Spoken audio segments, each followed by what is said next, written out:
Good morning students plus one class last ਦੇ ਵਿੱਚ ਆਪਾਂ ਜਿਹੜਾ ਕੀਤਾ ਸੀ ਬਿਜ਼ਨਸ ਦੀਆਂ ਟਾਈਪਸ ਸ਼ੁਰੂ ਕੀਤੇ ਜਿਹਦੇ ਵਿੱਚ ਆਪਾਂ ਸੋਲ ਪ੍ਰੋਪਰਾਈਟਰਸ਼ਿਪ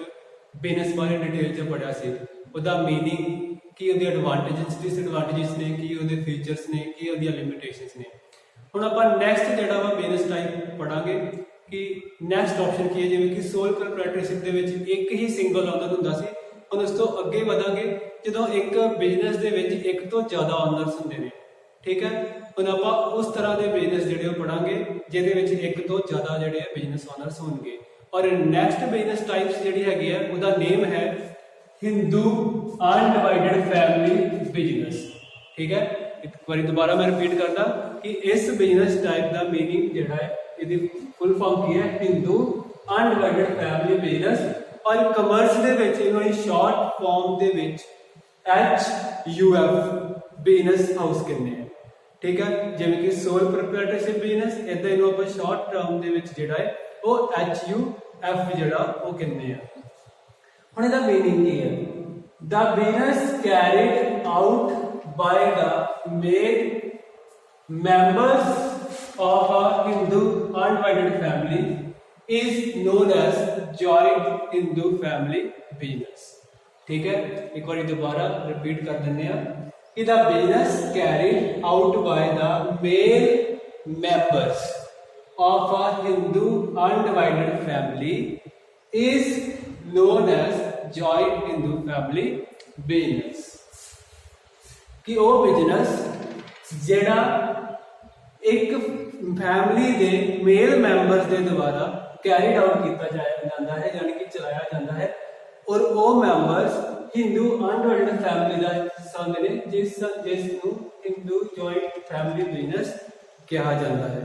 in simple word Hindu undivided family business जिहड़ा है वो एक जॉइंट फैमिली का बिजनेस है ठीक है ये मैं बाद में तुहानूं डिटेल दे विच समझाना वा कि इहनूं हिंदू अनडिवाइडेड फैमिली बिजनेस ही क्यों कहा जाता है ठीक है एक जॉइंट फैमिली का जिहड़ा है बिजनेस है जिहदे विच इक्को ही फैमिली दे जिहड़े ने मेल मैंबर इक्को ही फैमिली दे सारे मेल मैंबर्स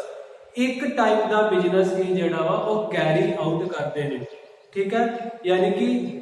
इक्को फैमिली के जिहड़े सारे मैंबर्स ने वो अलग अलग काम नहीं करते ना अलग अलग किते जॉब करते हैं ना ही अलग अलग किते होर कोई बिजनेस करते हैं एक फैमिली के सारे जिहड़े मेल मैंबर्स ने वो सारे एक ही बिजनेस कर रहे हैं और उस एक बिजनेस को क्या गया है जॉइंट बिजनेस और उस जॉइंट बिजनेस को जिहड़ा है क्या गया हिंदू अनडिवाइडेड फैमिली बिजनेस हुण इहनूं हिंदू अनडिवाइडेड फैमिली बिजनेस इस करके कहा जाता है क्योंकि जिहड़ा ये बिजनेस टाइप है इहदी रजिस्ट्रेशन ते जिहड़ी है मतलब प्रॉपर लीगल फॉर्म दे विच जे कहा जाए कि इहदी प्रॉपर जिहड़ी रजिस्ट्रेशन हिंदू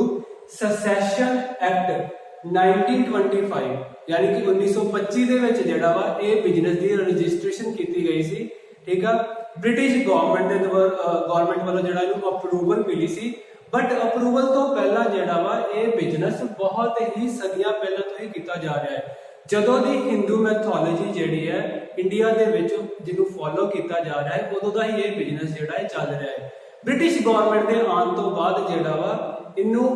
1925 ਦੇ ਵਿੱਚ ਹਿੰਦੂ ਸਕਸੈਸ਼ਨ ਐਕਟ ਬਣਾ ਕੇ ਜਿਹੜਾ ਪਾਸ ਕੀਤਾ ਗਿਆ ਔਰ ਇਹਨੂੰ ਅਪਰੂਵਲ ਮਿਲੀ ਇੱਕ ਲੀਗਲ ਬਿਜ਼ਨਸ ਦੀ ਪਹਿਲਾਂ ਵੀ ਲੀਗਲ ਸੀ ਬਟ ਪਹਿਲਾਂ ਜਿਹੜਾ ਜਿਵੇਂ ਕਿ ਤੁਹਾਨੂੰ ਪਤਾ ਹੀ ਹੈ ਕਿ ਬਿਫੋਰ ਇੰਡੀਪੈਂਡੈਂਸ ਕਿਸੇ ਵੀ ਬਿਜ਼ਨਸ ਨੂੰ ਰਜਿਸਟਰਡ ਕਰਵਾਉਣ ਦੀ ਲੋੜ ਜਿਹੜੀ ਉਹ ਨਹੀਂ ਸੀ ਬਟ ਜਦੋਂ ਬ੍ਰਿਟਿਸ਼ ਗਵਰਨਮੈਂਟ ਇੰਡੀਆ ਦੇ ਵਿੱਚ ਰੂਲ ਕਰਦੀ ਹੈ ਤਾਂ ਕੋਈ ਵੀ ਬਿਜ਼ਨਸ ਜਿਹੜਾ ਇੰਡੀਆ ਦੇ ਵਿੱਚ ਜਿਹੜਾ ਉਹਨਾਂ ਤੋਂ ਪਹਿਲਾਂ ਜਿਹੜਾ ਵਾ ਕੈਰੀਡ ਆਊਟ ਹੋ ਰਿਹਾ ਸੀ ਉਹਦੀ ਰਜਿਸਟ੍ਰੇਸ਼ਨ ਕਰਵਾਉਣੀ ਜ਼ਰੂਰੀ ਸੀ ਇਸ ਕਰਕੇ ਇਸ ਬਿਜ਼ਨਸ ਨੂੰ ਜਿਹੜਾ ਵਾ ਹਿੰਦੂ ਸਕਸੈਸ਼ਨ ਐਕਟ 1925 ਦੇ ਵਿੱਚ ਰਜਿਸਟਰਡ ਕਰਾਇਆ ਗਿਆ ਇੱਕ ਪ੍ਰੋਪਰ ਐਕਟ ਬਣਾਇਆ ਗਿਆ ਔਰ ਉਹਦੇ ਅੰਡਰ ਇਸ ਬਿਜ਼ਨਸ ਨੂੰ ਚਲਾਇਆ ਗਿਆ ਬਟ ਇਹਨੂੰ ਹਿੰਦੂ ਅਨਡਿਵਾਈਡਡ ਫੈਮਿਲੀ ਬਿਜ਼ਨਸ ਇਸ ਕਰਕੇ ਕਿਹਾ ਜਾਂਦਾ ਹੈ ਕਿਉਂਕਿ ਸਦੀਆਂ ਪਹਿਲਾਂ ਜਿਹੜਾ ਹਿੰਦੂ ਜਿਹੜੇ ਮੈਥੋਲੋਜੀ ਨੂੰ ਫੋਲੋ ਕਰਨ ਵਾਲੇ ਜਿਹੜੇ ਪੀਪਲਸ ਹੁੰਦੇ ਸੀ ਪਹਿਲਾਂ ਲੋਕ ਜੁਆਇੰਟ ਜਿਹੜਾ ਵਾ ਬਿਜ਼ਨਸ ਕਰਦੇ ਸੀ ਜੁਆਇੰਟ ਫੈਮਿਲੀ ਬਿਜ਼ਨਸ ਕਰਦੇ ਸੀ ਇੱਕ ਫੈਮਿਲੀ ਦੇ ਜਿਹੜੇ ਮੈਂਬਰਸ ਸੀ ਸਾਰੇ ਉਹ ਇੱਕੋ ਤਰ੍ਹਾਂ ਦਾ ਬਿਜ਼ਨਸ ਨੂੰ ਫੋਲੋ ਕਰਦੇ ਸੀ ਔਰ ਜਿਹੜਾ ਨਵਾਂ ਮੈਂਬਰਸ ਵੀ ਜਿਹੜਾ ਬਾਈ ਬਰਥ ਹੀ ਇਸ HUF ਦਾ ਜਿਹੜਾ ਮੈਂਬਰ ਬਣ ਜਾਂਦਾ ਸੀ ਇਹਦੇ ਦੋ ਫੀਚਰਸ ਨੇ ਜਿਹਦਾ ਥੋੜਾ ਜਿਹੜਾ ਤੁਹਾਡਾ ਮੀਨਿੰਗ ਹੋਰ ਕਲੀਅਰ ਹੋਏਗਾ कि मिनिमम 2 मेल मैंबर्स कि इस बिजनेस ਨੂੰ ਖੋਲਣ ਦੇ ਲਈ ਜਿਹੜਾ ਵਾ ਘੱਟੋ ਘੱਟ 2 ਮੇਲ ਮੈਂਬਰਸ ਹੋਣੇ ਜ਼ਰੂਰੀ ਆ ਇੱਕ ਮੈਂਬਰ ਜਿਹੜਾ ਇਹਨੂੰ ਬਿਜ਼ਨਸ ਨੂੰ ਨਹੀਂ ਖੋਲ ਸਕਦਾ, ਕਿਉਂਕਿ ਇਸੇ ਲਈ ਤਾਂ ਇਹਨੂੰ ਜੁਆਇੰਟ ਫੈਮਿਲੀ ਬਿਜ਼ਨਸ ਕਿਹਾ ਗਿਆ ਵਾ ਕਿ ਸਾਰੀ ਫੈਮਿਲੀ ਇੱਕ ਹੀ ਬਿਜ਼ਨਸ ਕਰ ਰਹੀ ਹੈ। ਦੂਸਰਾ,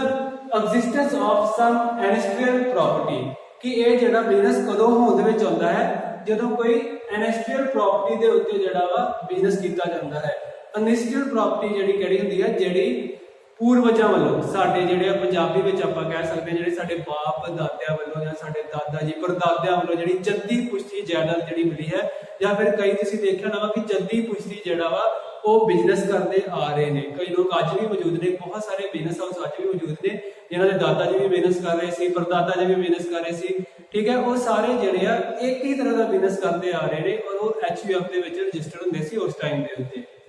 ਔਰ ਤੁਹਾਨੂੰ ਜਿਵੇਂ ਕਿ ਕਿਹਾ ਵਾ ਕਿ 1925 ਦੇ ਵਿੱਚ ਇਹਨੂੰ ਜਿਹੜਾ ਵਾ ਬ੍ਰਿਟਿਸ਼ ਗਵਰਨਮੈਂਟ ਦੇ ਵੱਲੋਂ ਐਕਟ ਬਣਾ ਕੇ ਇਹਨੂੰ ਅਪਰੂਵਲ ਮਿਲੀ। ਉਸ ਤੋਂ ਪਹਿਲਾਂ ਜਿਹੜਾ ਇਹ ਬਿਜ਼ਨਸ ਕਦੋਂ ਚਲਾਇਆ ਜਾਂਦਾ ਸੀ, ਜਦੋਂ ਬਹੁਤ ਹੀ ਪੁਰਾਣੇ ਟਾਈਮ ਦੇ ਉੱਤੇ ਗੁਰੂਕੁਲ ਹੁੰਦੇ ਸੀ ਜਿੱਥੇ ਟੀਚਿੰਗ ਦਿੱਤੀ ਜਾਂਦੀ ਸੀ। ਜਿਵੇਂ ਕਿ ਆਪਾਂ ਅੱਜ ਦੇ ਟਾਈਮ ਦੇ ਉੱਤੇ ਵੀ ਆਪਾਂ ਕਮਰਸ ਪੜ੍ਹਦੇ ਹਾਂ, +1 +2 ਕਮਰਸ ਕਰਦੇ ਹਾਂ, ਦੈਨ ਗ੍ਰੈਜੂਏਸ਼ਨ ਕਰਦੇ ਹਾਂ BCom MCom, then post graduation ਇਹਦੇ ਵਿੱਚ ਕਰਦੇ ਹਾਂ, ਠੀਕ ਆ। 올ਡ ਟਾਈਮ ਦੇ ਉੱਤੇ ਵੀ ਜਿਹੜਾ ਵਾ ਕਮਰਸ ਬਾਰੇ ਜਿਹੜੀ ਨੌਲੇਜ ਪ੍ਰੋਵਾਈਡ ਕੀਤੀ ਜਾਂਦੀ ਸੀ ਗੁਰੂਕੁਲ ਦੇ ਵਿੱਚ। ਔਰ ਗੁਰੂਕੁਲ ਦੇ ਵਿੱਚ ਜਿਹੜਾ ਵਾ ਜਿਹੜੇ ਆਪਾਂ ਅੱਜ ਬਿਜ਼ਨਸ ਟਾਈਪਸ ਪੜ੍ਹਦੇ ਪਏ ਆ, ਉਸ ਟਾਈਮ ਦੇ ਉੱਤੇ ਵੀ ਬਹੁਤ ਸਾਰੇ ਬਿਜ਼ਨਸ ਟਾਈਪਸ ਦੇ ਬਾਰੇ ਡਿਟੇਲ 'ਚ ਦੱਸਿਆ ਜਾਂਦਾ ਹੈ। ਬਟ ਉਸ ਟਾਈਮ ਤੇ ਜਿਹੜਾ ਵਾ ਹਿੰਦੂ ਅਨਡਿਵਾਈਡਡ ਫੈਮਿਲੀ ਬਿਜ਼ਨਸ ਜਿਹੜਾ ਵਾ ਬਹੁਤ ਪਪੂਲਰ ਹੁੰਦਾ ਸੀ, ਕਿਉਂਕਿ ਜਿਹੜੇ ਉਸ ਟਾਈਮ ਤੇ ਜਿਹਨਾਂ ਨੂੰ ਵੈਸ਼ਯ ਕਿਹਾ ਗਿਆ ਸੀ, ਠੀਕ ਆ। ਜਿਵੇਂ ਕਿ ਉਦੋਂ ਜਿਹੜਾ ਵਾ ਲੋਕ 4 ਵਰਨਾਂ ਦੇ ਵਿੱਚ ਜਿਹੜੇ ਡਿਵਾਈਡਡ ਸੀ ਔਰ ਜਿਹੜੇ ਵੈਸ਼ਯ ਸੀ ਜਿਹੜੇ ਵਪਾਰ ਕਰਦੇ ਸੀ, ਠੀਕ ਆ, ਉਹ mostly Hindu undivided family business ਨੂੰ ਜਿਹੜਾ ਜੁਆਇਨ ਕਰਦੇ ਸੀ। ਪਰ ਇਹ ਜਿਹੜਾ ਬਿਜ਼ਨਸ ਸੀ ਇਹ 2 ਵਿਚਾਰਾਂ ਤੇ ਚੱਲਦਾ ਸੀ, ਯਾਨੀ ਕਿ ਉਸ ਟਾਈਮ ਜਿਹੜੇ ਗੁਰੂਕੁਲ ਸੀ ਉਹ 2 ਤਰ੍ਹਾਂ ਦੇ ਸੀ। ਔਰ ਉਹਨਾਂ ਗੁਰੂਕੁਲ ਦਾ ਨਾਮ ਹੁੰਦਾ ਸੀ ਦਇਆ ਭਾਗਾ ਐਂਡ ਮਿਤਾਕਸ਼ਰਾ, ਯਾਨੀ ਕਿ ਇਹ 2 ਅਲੱਗ-ਅਲੱਗ thought of school C. 2 schools ਦੀ ਗੱਲ ਮੈਂ ਕਰ ਰਿਹਾ, ਥਾਟ ਆਫ ਸਕੂਲ ਯਾਨੀ ਕਿ 2 ਵੱਖਰੇ ਵਿਚਾਰਧਾਵਾਂ, ਠੀਕ ਆ। ਉਸ ਟਾਈਮ ਤੇ 2 ਤਰ੍ਹਾਂ ਦੀ ਬਿਜ਼ਨਸ ਸਟੱਡੀ ਜਿਹੜੀ ਆ ਉਹ ਪ੍ਰੋਵਾਈਡ ਕੀਤੀ ਜਾਂਦੀ ਸੀ। ਔਰ ਉਹ 2 ਤਰ੍ਹਾਂ ਦੀ ਬਿਜ਼ਨਸ ਸਟੱਡੀ ਸੀ HUF ਦੇ ਅੰਡਰ ਹੈਗੀ ਸੀ ਦਇਆ ਭਾਗਾ ਔਰ ਮਿਤਾਕਸ਼ਰਾ। ਦਇਆ ਭਾਗਾ ਦੇ ਵਿੱਚ ਜਿਹੜੇ ਇਸ ਬਿਜ਼ਨਸ ਦੀਆਂ ਡਿਟੇਲਸ ਦੇ ਬਾਰੇ ਸਟੱਡੀ ਕਰਦੇ ਸੀ ਉਹ ਵੈਸਟ ਬੰਗਾਲ ਦੇ ਵਿੱਚ ਫੋਲੋ ਕੀਤੀ ਜਾਂਦੀ ਸੀ, ਔਰ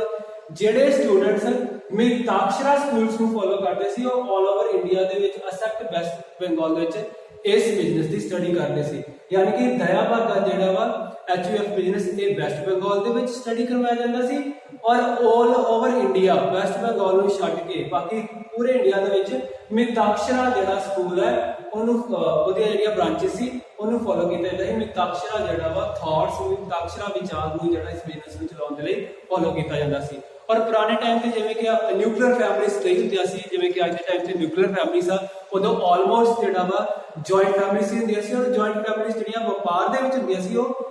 ਜਿਹੜਾ ਇੱਕ ਹੀ ਤਰ੍ਹਾਂ ਦਾ ਵਪਾਰ ਕਰਦੀਆਂ ਸੀ। ਔਰ ਜਿਹੜੇ ਨਵੇਂ ਮੈਂਬਰ ਬਾਈ ਬਰਥ, ਇਹਦਾ ਮੇਨ ਫੀਚਰ ਹੁੰਦਾ ਸੀ ਕਿ ਜਿਹੜਾ ਨਿਊ ਮੈਂਬਰ ਆ, ਕੋਈ ਵੀ ਇਸ ਪਰਿਵਾਰ ਦੇ ਵਿੱਚ ਕੋਈ ਮੇਲ ਮੈਂਬਰ ਜਿਹਦਾ ਹੁਣੇ ਨਵਾਂ ਬਰਥ ਹੋਇਆ ਹੈ, ਉਹ ਬਾਈ ਬਰਥ ਹੀ ਇਸ ਬਿਜ਼ਨਸ ਹਾਊਸ ਦਾ ਜਿਹੜਾ ਮੈਂਬਰ ਬਣ ਜਾਂਦਾ ਸੀ, ਠੀਕ ਹੈ। ਔਰ ਇਹਦੀ ਐਗਜ਼ਾਮਪਲ ਮੈਂ ਤੁਹਾਨੂੰ ਲੈ ਸਕਦਾ ਵਾਂ, ਅੱਜ ਵੀ ਹਿੰਦੂ ਅਨਡਿਵਾਈਡਡ ਫੈਮਿਲੀ ਬਿਜ਼ਨਸ, ਕਿਉਂਕਿ ਨਾਮ ਤੇਰੇ ਹਿੰਦੂ ਅਨਡਿਵਾਈਡਡ ਫੈਮਿਲੀ ਬਿਜ਼ਨਸ ਹੀ ਰਹਿ ਗਿਆ, ਕਿਉਂਕਿ ਹਿੰਦੂ ਮੈਥੋਲੋਜੀ ਤੋਂ ਇਹ ਬਿਜ਼ਨਸ ਟਾਈਪ ਜਿਹੜਾ ਨਿਕਲਿਆ ਸੀ। ਬਟ ਇਹਦਾ ਮਤਲਬ ਇਹ ਨਹੀਂ ਹੈ ਕਿ ਇਹਦੇ ਵਿੱਚ ਸਿਰਫ ਹਿੰਦੂ ਜੁਆਇੰਟ ਫੈਮਿਲੀਜ਼ ਹੀ ਬਿਜ਼ਨਸ ਕਰ ਰਹੀਆਂ ਨੇ, ਠੀਕ ਹੈ। ਜਿਹੜਾ ਹਿੰਦੂ ਸਕਸੈਸ਼ਨ ਐਕਟ 1925 ਹੈ ਉਹਦੇ ਵਿੱਚ ਸਿੱਖ ਜੈਨ ਬੁੱਧ ਮੁਸਲਿਮ ਸਾਰੀਆਂ ਕਾਸਟਾਂ ਜਿਹੜੀਆਂ ਵਾ ਜਿਹੜੇ ਜੁਆਇੰਟ ਫੈਮਿਲੀ ਦੇ ਵਿੱਚ ਰਹਿ ਰਹੇ ਨੇ ਔਰ ਬਿਜ਼ਨਸ ਵੀ ਜੁਆਇੰਟ ਫੈਮਿਲੀ ਬਿਜ਼ਨਸ ਕਰ ਰਹੇ ਨੇ, ਉਹ ਸਾਰੇ ਇਸ ਬਿਜ਼ਨਸ ਹਾਊਸ ਦੇ ਅੰਡਰ ਰਜਿਸਟਰ ਹੁੰਦੇ ਨੇ। ਬਟ ਨੇਮ ਜਿਹੜਾ ਹੈ ਕਿਉਂਕਿ ਇਹ ਪੁਰਾਣੇ ਟਾਈਮ ਤੋਂ ਚੱਲਦਾ ਆ ਰਿਹਾ, ਇਸ ਕਰਕੇ ਇਹਨੂੰ ਹਿੰਦੂ ਅਨਡਿਵਾਈਡਡ ਫੈਮਿਲੀ ਬਿਜ਼ਨਸ ਹੀ ਕਿਹਾ ਜਾਂਦਾ ਹੈ। ਬਟ ਇਸ ਦਾ ਮਤਲਬ ਇਹ ਨਹੀਂ ਹੈ ਕਿ ਇਹਦੇ ਵਿੱਚ ਸਿਰਫ ਹਿੰਦੂ ਫੈਮਿਲੀਜ਼ ਹੀ ਇਹ ਬਿਜ਼ਨਸ ਕੈਰੀ ਆਊਟ ਕਰਦੀਆਂ ਨੇ। ਇਹਦੇ ਵਿੱਚ ਕੋਈ ਵੀ ਕਾਸਟ ਦੀ ਫੈਮਿਲੀ ਜਿਹੜਾ ਜੁਆਇੰਟ ਬਿਜ਼ਨਸ ਕਰ ਰਹੀ ਹੈ, ਯਾਨੀ ਕਿ ਜਿਨ੍ਹਾਂ ਦੇ ਚਾਚਾ ਤਾਏ ਸਾਰੇ ਮਿਲ ਕੇ ਇੱਕ ਹੀ ਬਿਜ਼ਨਸ ਕਰ ਰਹੇ ਨੇ, ਠੀਕ ਹੈ, ਅਨਦਰ ਕੋਈ ਵੀ ਬਿਜ਼ਨਸ ਨਹੀਂ ਕਰ ਰਹੇ, ਉਹਨੂੰ ਜਿਹੜਾ ਵਾ ਹਿੰਦੂ ਅਨਡਿਵਾਈਡਡ ਫੈਮਿਲੀ ਬਿਜ਼ਨਸ ਕਿਹਾ ਜਾਂਦਾ ਹੈ। ਜਿਵੇਂ ਆਪਣੇ ਇੱਥੇ ਅਗਰ ਐਗਜ਼ਾਮਪਲ ਦਿੱਤੀ ਜਾਵੇ ਤੇ ਮੇਨ ਪੰਜਾਬ ਦੀ ਜੇ ਮੈਂ ਗੱਲ ਕਰਾਂ ਤੇ ਸੁਨਿਆਰਿਆਂ ਦੀ ਆਪਾਂ ਐਗਜ਼ਾਮਪਲ ਲੈ ਸਕਦੇ ਹਾਂ ਕਿ ਸੁਨਿਆਰੇ ਜਿਹੜੇ ਨੇ ਉਹਨਾਂ ਦੇ ਜਿਹੜੇ ਬੱਚੇ ਨੇ ਜਾਂ ਚਾਈਲਡ ਨੇ ਉਹ ਅੱਗੇ ਜਾ ਕੇ ਉਸ ਬਿਜ਼ਨਸ ਨੂੰ ਹੀ ਕੈਰੀ ਆਊਟ ਕਰਦੇ ਨੇ, ਠੀਕ ਹੈ। ਉਹ ਪੂਰਾ ਪਰਿਵਾਰ ਮਿਲ ਕੇ ਹੀ ਕਰਦੇ ਨੇ। ਰਾਜਸਥਾਨ ਦੇ ਵਿੱਚ ਵੀ, ਇੰਡੀਆ ਦੇ ਵਿੱਚ ਬਹੁਤ ਸਾਰੀ ਐਗਜ਼ਾਮਪਲਾਂ, ਗੁਜਰਾਤ ਦੇ ਵਿੱਚ ਵੀ, ਇਵਨ ਇੰਡੀਆ ਦੇ ਵਿੱਚ ਗੁਜਰਾਤ ਦੇ ਵਿੱਚ ਬਹੁਤ ਜਿਹੜੀਆਂ ਇਦਾਂ ਦੀਆਂ ਫੈਮਿਲੀਜ਼ ਹੈਗੀਆਂ ਨੇ ਜਿਹੜੀਆਂ ਜੁਆਇੰਟ ਫੈਮਿਲੀ ਬਿਜ਼ਨਸ ਹੀ ਕਰਦੀਆਂ ਆ ਰਹੀਆਂ ਨੇ। ਆਪਾਂ ਕਹਿ ਸਕਦੇ ਕਿ ਉਹਨਾਂ ਦੀ ਫੈਕਟਰੀਜ਼ ਵੀ ਹੋ ਸਕਦੀਆਂ ਵਾ, ਇੱਥੇ ਸਿਰਫ ਸ਼ਾਪ ਦੀ ਗੱਲ ਨਹੀਂ ਕਰਨੀ ਆਪਾਂ, ਫੈਕਟਰੀਜ਼ ਵੀ ਹੋ ਸਕਦੀਆਂ ਨੇ ਉਹਨਾਂ ਦੀਆਂ, मतलब कि सारा परिवार एक ही बिजनेस ਦੇ ਵਿੱਚ ਜਿਹੜਾ ਵਾ ਲੱਗਾ ਹੈ ਕਿ ਅਨਦਰ ਫਾਰਮ ਆਫ ਬਿਜ਼ਨਸ ਉਹ ਨਹੀਂ ਕਰ ਰਹੇ। ਠੀਕ ਆ, ਉਸ ਨੂੰ ਕਹਿੰਦੇ ਨੇ ਹਿੰਦੂ ਅਨਡਿਵਾਈਡਡ ਫੈਮਿਲੀ ਬਿਜ਼ਨਸ, ਯਾਨੀ ਕਿ ਉਹ ਫੈਮਿਲੀ ਜਿਹੜੀ ਇਕੱਠੀ ਰਹਿ ਰਹੀ ਹੈ, ਇਕੱਠਾ ਬਿਜ਼ਨਸ ਕਰ ਰਹੀ ਹੈ ਔਰ ਉਹਨਾਂ ਦੀ ਨਵੀਂ ਪੀੜ੍ਹੀ ਵੀ ਜਿਹੜਾ ਵਾ ਉਸੇ ਬਿਜ਼ਨਸ ਨੂੰ ਹੀ ਜੁਆਇਨ ਕਰ ਰਹੀ ਹੈ, ਯਾਨੀ ਕਿ ਫੈਮਿਲੀ ਬਿਜ਼ਨਸ ਨੂੰ ਜੁਆਇਨ ਕਰਨਾ। ਕਿ ਜਿਹੜਾ ਨਵਾਂ ਮੈਂਬਰ ਹੈ ਜਿਹੜਾ ਪੜ੍ਹ ਲਿਖ ਜਾਂਦਾ ਹੈ ਉਹ ਆਪਣੇ ਫੈਮਿਲੀ ਬਿਜ਼ਨਸ ਨੂੰ ਹੀ ਜੁਆਇਨ ਕਰ ਰਿਹਾ ਹੈ। ਠੀਕ ਹੈ, ਉਹਨੂੰ ਹਿੰਦੂ ਅਨਡਿਵਾਈਡਡ ਫੈਮਿਲੀ ਬਿਜ਼ਨਸ ਜਿਹੜਾ ਹੈ ਉਹ ਕਿਹਾ ਜਾਂਦਾ ਹੈ। ਪਰ ਜਿਵੇਂ ਕਿ ਡੈਫੀਨੇਸ਼ਨ ਦੇ ਵਿੱਚ ਆਪਾਂ ਪੜਿਆ ਵਾ ਕਿ ਦਾ business carried out by the male members. Definition 'ਚ ਇਹ ਲਿਖਿਆ ਗਿਆ ਕਿ ਇਹ ਬਿਜ਼ਨਸ ਮੇਲ ਮੈਂਬਰਸ ਦੇ ਦੁਆਰਾ ਚਲਾਇਆ ਜਾਂਦਾ ਹੈ। ਬਟ ਤੁਹਾਨੂੰ ਮੈਂ ਇੱਥੇ ਇੱਕ ਗੱਲ ਜਿਹੜੀ ਕਲੀਅਰ ਕਰਦਾ ਕਿ ਇਹ ਡੈਫੀਨੇਸ਼ਨ ਹੈਗੀ ਸੀ 1925 ਦੇ ਅਕੋਰਡਿੰਗ। ਉਸ ਤੋਂ ਬਾਅਦ ਇਸ ਐਕਟ ਦੇ ਵਿੱਚ ਜਿਹੜੀਆਂ ਕੁਝ ਲਿਮਿਟੇਸ਼ਨ ਸੀ ਉਹਨੂੰ ਦੂਰ ਕੀਤਾ ਗਿਆ ਔਰ ਐਕਟ ਦੁਬਾਰਾ ਬਣਿਆ 1956 ਵਿੱਚ ਅਮੈਂਡਮੈਂਟ ਕੀਤੀਆਂ ਗਈਆਂ। ਦੈਨ ਉਸ ਤੋਂ ਬਾਅਦ ਫਿਰ ਇਹਦੇ ਵਿੱਚ ਅਮੈਂਡਮੈਂਟ ਕੀਤੀ ਗਈ ਅੰਡਰ ਹਿੰਦੂ ਦਾ 2005 5 ਸਤੰਬਰ 2005 ਦੇ ਵਿੱਚ ਇਹਦੇ ਵਿੱਚ ਬਹੁਤ ਵੱਡੀ ਅਮੈਂਡਮੈਂਟ ਇਹ ਕੀਤੀ ਗਈ ਕਿ ਪਹਿਲਾਂ ਤਾਂ ਸਿਰਫ ਮੇਲ ਮੈਂਬਰ ਸੀ ਜਿਹੜੇ ਆ ਉਹ ਇਹਦੇ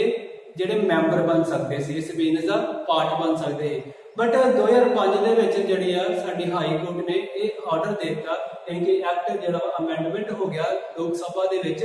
ਕਿ ਇਸ ਪਰਿਵਾਰ ਦੇ ਵਿੱਚ ਜਿਹੜੀ ਗਰਲ ਚਾਈਲਡ ਆ, ਠੀਕ ਆ, ਜਿਹੜੀ ਲੜਕੀ ਆ ਉਹ ਵੀ ਜਿਹੜਾ ਵਾ ਇਸ ਬਿਜ਼ਨਸ ਦੇ ਵਿੱਚ ਮੈਂਬਰ ਬਣ ਸਕਦੀ ਆ। ਉਹਦਾ ਵੀ ਪੂਰਾ ਅਧਿਕਾਰ ਹੈ, ਆਪਣੇ ਪੁਰਖਿਆਂ ਦੀ ਜਾਇਦਾਦ ਦੇ ਵਿੱਚ ਜਿਹੜਾ ਵਾ ਉਹਨੂੰ ਵੀ ਪੂਰਾ ਰਾਈਟ ਹੈ। ਠੀਕ ਹੈ, ਕਿਉਂਕਿ ਇਹਦੇ ਵਿੱਚ ਜਿਹੜੀ ਪੁਰਾਣੀ ਜਾਇਦਾਦ ਚੱਲਦੀ ਆ ਰਹੀ ਸੀ ਇਨਸਟੀਟਿਊਸ਼ਨਲ ਪ੍ਰਾਪਰਟੀ, ਉਹਦੇ ਰਾਹੀਂ ਬਿਜ਼ਨਸ ਚਲਾਇਆ ਜਾਂਦਾ ਸੀ। ਠੀਕ ਹੈ, ਫੈਮਿਲੀ ਬਿਜ਼ਨਸ ਜਿਹੜਾ ਪੂਰਵਜਾਂ ਤੋਂ ਚੱਲਦਾ ਆ ਰਿਹਾ ਸੀ, ਉਹਦੇ ਵਿੱਚ ਪਹਿਲਾਂ ਕਿਸੇ ਗਰਲ ਦਾ ਅਧਿਕਾਰ ਨਹੀਂ ਹੁੰਦਾ ਸੀ, ਕਿਉਂਕਿ ਹਿੰਦੂ ਅਨਡਿਵਾਈਡਡ ਬਿਜ਼ਨਸ ਦੇ ਅੰਡਰ ਇਹ ਸਮਝਿਆ ਜਾਂਦਾ ਸੀ ਕਿ ਲੜਕੀ ਆਪਣੇ ਮੈਰਿਜ ਤੋਂ ਬਾਅਦ ਆਪਣੇ ਘਰ ਚਲੀ ਜਾਂਦੀ ਹੈ ਔਰ ਉਸ ਦਾ ਆਪਣੇ ਪਿਤਾ ਦੀ ਜਾਇਦਾਦ ਦੇ ਵਿੱਚ ਕੋਈ ਵੀ ਰਾਈਟ ਨਹੀਂ ਹੈਗਾ। ਬਟ 2005 ਦੇ ਵਿੱਚ ਇਹ ਅਮੈਂਡਮੈਂਟ ਜਿਹੜੀ ਕਰ ਦਿੱਤੀ ਗਈ ਔਰ ਇਹ ਕਹਿ ਦਿੱਤਾ ਗਿਆ ਕਿ ਲੜਕੀ ਦਾ ਚਾਹੇ ਵਿਆਹ ਵੀ ਹੋ ਜਾਵੇ ਬਟ ਉਹਦਾ ਆਪਣੇ ਫੈਮਿਲੀ ਬਿਜ਼ਨਸ ਦੇ ਵਿੱਚ ਪ੍ਰੋਪਰ ਜਿਹੜਾ ਵਾ ਉਹ ਰਾਈਟ ਹੈਗਾ। ਠੀਕ ਹੈ, ਮਤਲਬ ਕਿ ਉਹ ਜਿਹੜਾ ਵਾ ਅੱਗੇ ਤੇ ਉਹਨੂੰ ਕੋਈ ਰਾਈਟ ਹੀ ਨਹੀਂ ਹੈਗਾ ਸੀ। ਬਟ ਹੁਣ ਜਿਹੜਾ ਅਗਰ ਕੋਈ Hindu undivided family business India ਦੇ ਵਿੱਚ ਹੈ ਤਾਂ ਅਗਰ ਉਸ ਫੈਮਿਲੀ ਦੇ ਵਿੱਚ ਕੋਈ ਨਿਊ ਬੋਰਨ ਚਾਈਲਡ ਜਿਹੜਾ ਵਾ ਗਰਲ ਹੈ ਤਾਂ ਉਹ ਬਾਏ ਬਰਥ ਹੀ ਇਸ ਬਿਜ਼ਨਸ ਦੀ ਮੈਂਬਰ ਬਣ ਜਾਂਦੀ ਹੈ। ਠੀਕ ਹੈ,